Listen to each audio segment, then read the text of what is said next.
ओम शांति। ऐसे थे ब्रह्मा बाबा। इस सीरीज में हम निमित्त और निर्माण की विशेषता पर बाबा से शिक्षाएं ले रहे हैं। तो आज की बाबा की समझानी है। बाबा कहते, जैसे साकार रूप में निमित्त बन हर कर्म संयम के रूप में करके दिखाया, ऐसे प्रैक्टिकल में आप बच्चों को फॉलो करना है। यदि हर कर्म संयम के प्रमाण है तो विजय हुई पड़ी है। ये स्वमान ही निर्माण बना देगा। जैसे बाप निर्माण बन बच्चों को रिगार्ड देकर राय सलाह देते रहे, ऐसे संयम के प्रमाण एक दो को रिगार्ड देना, ये भी निर्माण बनना है। निमित्त बनने वालों को अभी सिर्फ कर्म पर ध्यान नहीं देना है, लेकिन श्रेष्ठ वृत्ति द्वारा वायुमंडल बनाने के निमित्त बनना है। इसके लिए सदा ये स्लोगन स्मृति में रहे कि जैसी मुझ निमित्त बनी हुई आत्मा की वृत्ति होगी, ऐसा वायुमंडल होगा।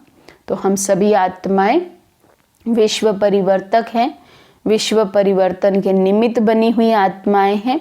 तो बाबा कहते, जैसा निमित्त आत्माओं की वृत्ति होगी वैसा ही वायुमंडल होगा। तो इसलिए हम सभी आत्माओं की ये विशेष ड्यूटी बनती है कि हम अपनी वृत्ति को श्रेष्ठ रखें, पॉजिटिव रखें, जिससे कि फिर ये परिवर्तन, ये वायुमंडल जो बनना है वो सतो प्रधान बनता जाए और परिवर्तन सहज रीति होता जाए। बाबा कहते, किसी भी सेवा के निमित्त बनने का चांस मिलना, ये भी एक विशेषता की निशानी है। सेवा का चांस मिलना भी बाबा कहते क्या है?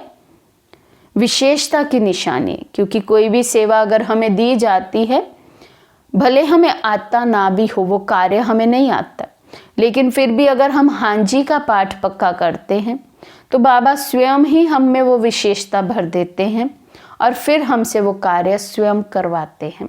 तो करण करावनहार बाबा हैं, मुझे सिर्फ निमित्त बनकर हांजी का पाठ पक्का करना है और वो विशेषता ऑटोमेटिकली बाबा मुझ में भरते जाएंगे। बाबा कहते, ये निमित्त बनने का पाठ स्वयं को भी लिफ्ट देता है।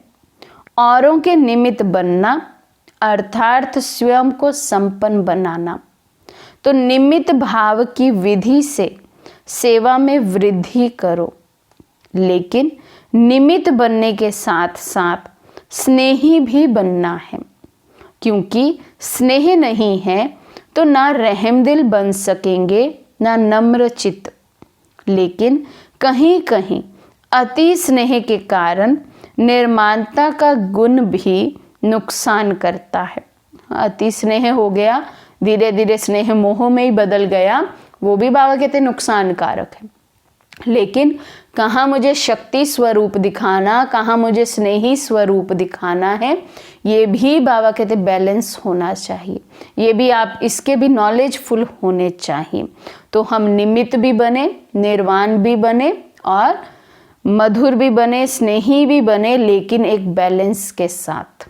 बाबा कहते, इसलिए निर्माणता के साथ साथ मालिकपन का नशा भी चाहिए।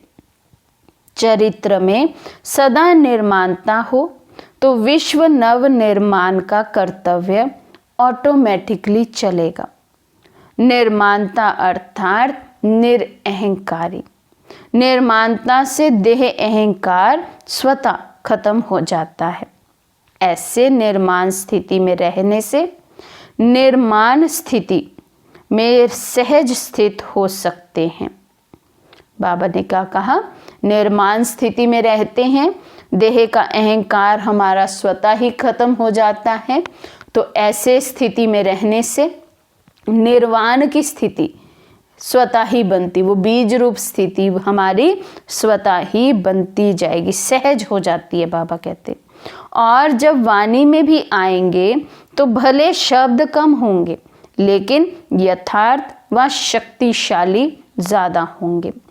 एक शब्द में भी हजारों शब्दों का रहस्य समाया हुआ होगा, जिससे व्यर्थ वाणी स्वतः समाप्त हो जाएगी।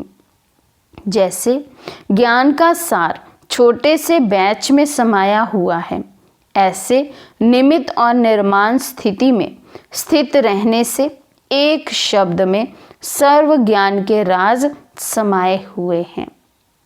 तो आज सारा दिन हम ये चेक करते रहें कितनी हम में निर्माणता की क्वालिटी बढ़ती जा रही है, क्योंकि बाबा ने कहा निर्माण रहेंगे तभी हम निर्माण का कार्य भी कर सकेंगे और निर्वाण अवस्था में भी स्थित रह सकेंगे, वाणी से परे की स्थिति में भी अधिक समय तक स्थित रह सकेंगे।